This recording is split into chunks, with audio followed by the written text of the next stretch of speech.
आगा बहिश्ती साहब, Pakistan peoples party के लिए पॉलिटिकली क्या कुछ है? आसिफ जरदारी, बिलावल भुट्टो, आसिफा, या ये मामला जैसे आपने पीटीआई के लिए बहुत अच्छे और अपोजिशन के लिए अच्छे नहीं किए, वैसे ही चलने इनके?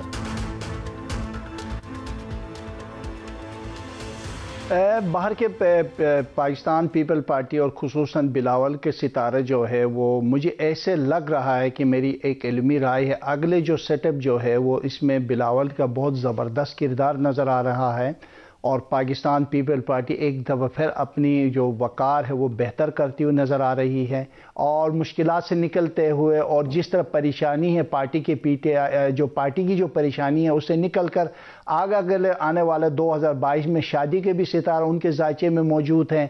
तो मुझे लगता है कि शायद शादी भी है 2022 कामों के साथ बेहतरी पाकिस्तान, मुझे लगता है सितारे इस वक्त मौजूद है तो मुझे लगता है शादी इसकी भी होनी चाहिए और ये मुझे लगता है मुहर्रम के बाद शायद लगता है कि ये रब्बुल अव्वल में आने वाले रब्बुल अव्वल में इसकी शादी की भी निशानदेही हो रही है। एक मजबूत सितारा है। हाँ, आसिफ अली जरदारी के लिए 2022 कुछ ठीक नज़र नहीं आ रहा है, उसकी सेहत के मसाइल के साथ साथ कोई वाक़या कोई परेशानी भी हो सकती है। ठीक है जी किनान साहब, आप फरमाइए इसी पूरे मामले पर, और बिलावल की शादी की बात भी कर दी है आगा साहब ने। जी बिल्कुल, अगर मैं बिलावल भुट्टो की शादी की बात करूं तो मैंने 2019 में प्रेडिक्शन दी थी कि 22 और 23 के दरमियान शादी के चांसेस मौजूद हैं, तो मुझे अगस्त 2022 से बाय द एंड ऑफ 2023 इस दरमियान में टाइम पीरियड नज़र आ रहा है, तो किसी भी टाइम में शादी हो सकती है इस टाइम पीरियड को लेके जो मैंने आपको बताया है। बिलावल की अगर पॉलिटिकली बात करूं तो दिसंबर 2021 में पीपल्स पार्टी अपने लकी टाइम में एंटर हो चुकी है, जो उनकी क्या कहते हैं एनिवर्सरी थी या बर्थडे थी पीपल्स पार्टी की, तो सॉरी बर्थडे थी पीपल्स पार्टी की दिसंबर में, तो उससे वो अपने लकी टाइम में एंटर हो चुकी है। तो अब रिकवरी तेज़ी के साथ होगी पीपल्स पार्टी की और बिलावल जो है वो काफ़ी अच्छे तरीके से लीड करते हुए पीपल्स पार्टी को नज़र आ रहे हैं। जहाँ तक पीपल्स पार्टी की बात करूँ आसिफ अली जरदारी साहब की, तो आसिफ अली जरदारी साहब के केसेस के हवाले से उन्हें ग्रेजुअली रिलीफ मिलता हुआ नज़र आ रहा है और जुलाई 2022 तक उनके कंप्लीट जो रिलीफ मिलता हुआ उनको नज़र आ रहा है। लेकिन इस ईयर में उनकी हेल्थ के हवाले से काफ़ी ज़्यादा इशू रहेंगे, अल्लाह ताला उनको सेहत और ज़िंदगी दे। जुलाई तक उनकी हेल्थ एक बड़ा कंसर्न रह सकता है, उसके बाद उनकी हेल्थ बेहतर होती नज़र आ रही है और फिर उनको पार्टी में भी हम दोबारा से कम बैक करते और वो जो जिसके बादशाह हैं जोड़ तोड़ के वो करते हुए देखेंगे। तो यहाँ पे पीपल्स पार्टी के लिए बहुत अच्छा और लकी टाइम है। और मैं इस बात को अगर आगे बढ़ाता चलूँ तो 2023 के इलेक्शंस में अगर मैं बात करूँ कि कोई भी पार्टी अगर खान साहब को टफ टाइम दे सकती है तो वो पीपल्स पार्टी होगी। स्पेशली बिलावल भुट्टो का टाइम उस टाइम पीरियड में बहुत अच्छा है, तो वो टफ टाइम जरूर देंगे खान साहब को। पीपल्स पार्टी टफ टाइम देगी आने वाले इंतखाबात में। सामिया जी, और ये कमेंट बिलावल की शादी और पॉलिटिकल फ्यूचर। अच्छा, यहाँ पे तो शुक्र है हमारा पैनल मुत्तफिक है पीपल्स पार्टी के बूम के लिए आप सब। अच्छा, बिलावल की शादी में तो जो है ना, आज मेरा ख्याल आप लड्डू बंटवा दें फाइनली, क्योंकि यहाँ पे हमारा पैनल मुत्तफिक हुआ, पहली बार ऐसा हुआ। तो 2022 मतलब आप तीनों की बड़ी ख्वाहिश है मेरा ख्याल है सितारों के साथ। ये वैसे सच्ची बात है आयशा जी, इल्मी अंदाजे हैं, गैब का इल्म सिर्फ रब की ज़ात के पास है, लेकिन शादी वाला सितारा स्ट्रॉन्ग हो गया। ऑल्दो कि एक से ज़ायद शादियों के इम्कानात हैं, लेकिन शादी का ये नई बात कर दी आपने, वो कहते हैं पख लगाना है अच्छी वाली बात के साथ। अब बहुत सी शादियां, और जो है अगर आप बात करती हैं कि जो वो कहते हैं कि पीपल्स पार्टी टफ टाइम देगी, इसमें कोई शक नहीं कि पीपल्स पार्टी के लिए जब ये उस वक्त इलेक्शन आ रहे थे तो उस वक्त मैंने एक पेशगोई की थी, अगले 10 साल लगेंगे पीपल्स पार्टी को कम बैक करने में। तो कम बैक तो होगा, लेकिन मुझे तो सच्ची बात बताऊं कि मैं अभी भी उसी बात के ऊपर हूँ कि इस मुल्क में एक नया निज़ाम राइज होगा। इलेक्शन टाइम पर देखते हैं 2023 में या 2022 में कुछ है इलेक्शन? 2022 और 23 दोनों में सितारे बहुत क्विक तब्दीलियां बना रहे हैं, और लेकिन एक बात है कि वो जो भी तब्दीली बन रही है उससे मुल्क स्टेबल जोन में जा रहा है।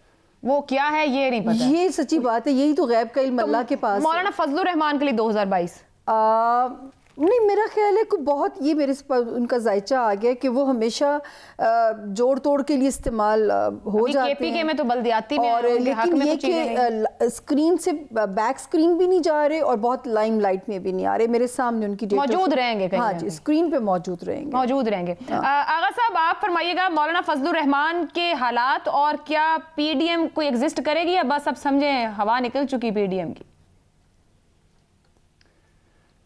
देखें कि वो तो लीड तो करेगा और एहतजाज भी करेंगे, रैलियाँ भी करेंगे और मुमकिन है हर किस्म के वो हरबे तो इस्तेमाल करेगा, इसमें तो कोई शक नहीं है, पावर में रहेगा।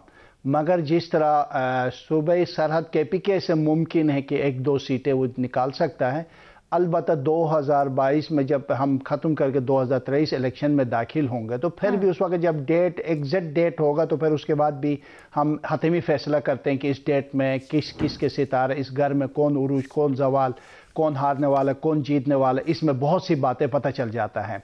तो इस हवाले से तो हम बहुत सी बातें, मगर फ़िलहाल मौलाना फजल रहमान जवाल की कैफियत है और अगले इलेक्शन भी मेरे इल्म के मुताबिक अली अमीन गंडापुर से हारते हुए नजर आ रहा है और इसकी जीत की कहीं कहीं दूर तक नजर नहीं आ रही है और कहीं और से लड़ा तो नहीं मालूम, डेरा इस्माइल खान से कम वो हार जाएगा। ठीक है केनान साहब, एक तो मौलाना फजल रहमान के ऊपर, और क्या PDM में जो भी जमातें बच गई ये आने वाले इंतखाब में कोई हुकूमती इत्तेहाद बन सकते हैं या नहीं?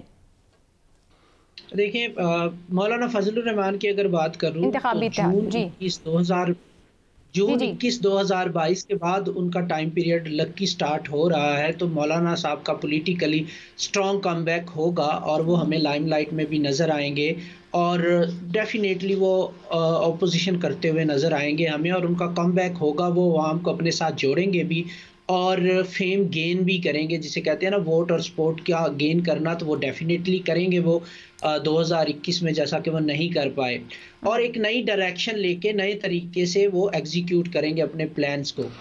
अब बात आ जाती है जी PDM की, तो PDM का मैंने 2020 में ही कहा था जब अरूज पे जलसे हो रहे थे कि PDM का इत्तेहाद टूटेगा और आसफा जो है वो फ्रंट पे आएंगी, और अल्हम्दुलिल्लाह वो दोनों चीज़ें हुई। तो अब भी PDM मुझे कुछ करती हुई नज़र नहीं आ रही। इवन अगर मैं आपको बताऊं तो मुझे कैलकुलेशन में ये नज़र आता है कि शायद मौलाना साहब का ज़्यादा साथ पीपल्स पार्टी भी नहीं देगी, यहाँ पर भी प्रॉब्लम्स मुझे नज़र आ रही हैं, क्योंकि ये गठजोड़ या इत्तेहाद मुझे नज़र नहीं आ रहा। अपनी पार्टी के तौर पे और अपने तौर पे मौलाना साहब अच्छे ही चीजें, नून लीग जुड़ी रहेगी JUI के साथ, किसी इंतखाबी इत्तेहाद में जा सकती है?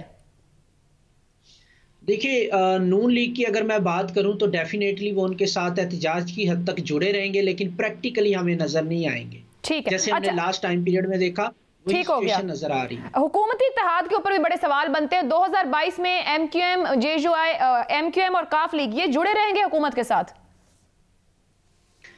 देखिए MQM की अगर मैं बात करूं तो फ़ारूक सत्तार साहब का जो है वो अनलकी टाइम स्टार्ट हो जाएगा अप्रैल 2022 के बाद, तो मुझे लगता है कि उनको अपनी पार्टी के हवाले से बहुत ज़्यादा प्रॉब्लम्स रहेंगी और शायद वो अपनी पार्टी की लीडरशिप भी कायम ना रख सके, क्योंकि सिचुएशंस उनके लिए बड़ी ख़तरनाक होने वाली है। मतलब कि पॉलिटिकली जिसे हम कहते हैं ना डिस्प्यूट होगा उनकी पार्टी के अंदर, तो मुझे वो नज़र आ रहा है। डॉल्फिन जो है मुस्तफ़ा कमाल साहब की, उसका स्ट्रॉन्ग कमबैक होगा, तो मुस्तफ़ा कमाल साहब सियासी तौर पे हमें एक्टिव नजर आएंगे और वो इत्तेहाद बनाएंगे। मे बी MQM के भी कुछ लोगों को साथ मिला लें, लेकिन कराची से डोमिनेट करते वो नजर आ रहे हैं। केनान साहब एक बात और फरमाइए, क्या पंजाब उस्मान बुज़दार के पास ही रहेगा, वही इस तख्त पर है? देखिए इस पर मैं पहले भी कमेंट कर चुका हूं कि उस्मान बुज़दार साहब की डेट ऑफ बर्थ अवेलेबल नहीं है, तो इसलिए मैं उनके बारे में प्रेडिक्शन कर नहीं सकता। ठीक है सामिया जी, उस्मान बुज़दार साहब के बारे में कोई प्रेडिक्शन हो सकती है? देखिए मुझे तो उस्मान नाम से भी अगर मैं देखूं उनके, तो मुझे ये लगता है कि 2022 एक ट्रिकी साल आ रहा है उनके लिए। बहुत सारी चीज़ें अनएक्सपेक्टेड अनसर्टन झटके उन्हें लग सकते हैं। ये पहला साल आ रहा है जो उनके लिए ज़रा खासा मुश्किल मैं कहूँगी, और कुछ चीज़ें गैर मुतवक्को हो सकती हैं उनके लिए, जो है सर्वाइव कर जाएंगे वो गैर मुतवक्को। देखिए अब ये मैं कह रही हूँ ना कि मुझे अल्लाह ने, मैं 3 लोगों पे देख रही हूँ, ये इमरान खान साहब, शेख रशीद साहब और उस्मान बुज़दार साहब, इन 3 लोगों के लिए बड़ी इंपॉर्टेंट तीनों शख्सियात के ऊपर। हाँ, वो मैं ये मेरे सामने देखिए सबके जायचे, मैं जो बात कर रही हूँ, जो मुझे इल्म, मेरा महदूद सा एक इल्म है, मैं गलत भी साबित हो सकती हूँ, लेकिन एक महदूद से अंदाजों के मुताबिक जो तो उनके लिए बहुत कुछ अनएक्सपेक्टेड है। हाँ, 2022 उनको मैं तो कहूँगी खान साहब के लिए कि आखिरी साल है तो अपना जोर लगा दें, क्योंकि मैंने तो उस वक्त 2019 में कहा था जोर लगा दें कि अपनी साख को बचाएं, अपनी साख, अपनी रेपुटेशन को बचाएं, ताकि जो है एक हीरो का फॉल जो है ना वो किसी से भी बर्दाश्त नहीं होता। हमारे लिए वो एक कौमी हीरो हैं।